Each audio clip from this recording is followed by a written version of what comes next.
तर अवैध गुटखा विक्रीच्या मुद्द्यावरून विधान परिषदेमध्ये चर्चा झाली। गुटखा येतो कुठून, गुटखा कोण आणतं, असा सवाल श्रीकांत भारतीय यांनी केलाय। यामध्ये मोठमोठे अधिकारी सहभागी आहेत असं अंबादास दानवे यांनी म्हटलं। अंबादास दानवे यांच्याकडनं गुटखा व्यवसाय करणाऱ्यांची नावं सभागृहामध्ये सादर करण्यात आली आहेत। 1 एप्रिल 2025 ते 31 मे 2025 म्हणजे सभापती महोदय फक्त एका महिन्यात 3,20,96,377 किमतीचा गुटखा पकडला। ज्या प्रकारची कारवाई सरकारकडनं केली जाते ती केवळ फक्त खालच्या माणसाकडनं केली जाते, एंड युजर कडनं केली जाते किंवा जिथे विकले जाते त्याच्यावर केली जाते। मग हे येतं कुठून, कोण आणतं, यांना कोणाच्या समर्थनाने येतं, कोण आशीर्वाद देतं या लोकांना? विधिमंडळाजवळच्या एअर इंडिया जवळच्या एका छोट्या दुकानावर गुटखा विकतो म्हणून कारवाई केली। 3 दिवसापासून सुरू झालंय दुकान।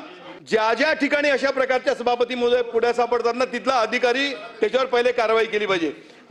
सदस्य महोदयांनी विचारलेला प्रश्न हा तसा अतिशय गंभीर आहे। विधी न्याय विभागाला एकत्र करून जे काही गुन्ह्याचं स्वरूप आहे, शिक्षेचं स्वरूप आहे, त्याच्यात वाढ करण्याची गरज आहे आणि मग मोकोका सारखा काही कायदा लावता येईल का, ह्या दृष्टीने विधी न्यायाचं मार्गदर्शन घेऊन आणि त्या ठिकाणी त्याची कार्यवाही केली जाईल। जो गुटखा विक्री होतो तो बंद झाला पाहिजे।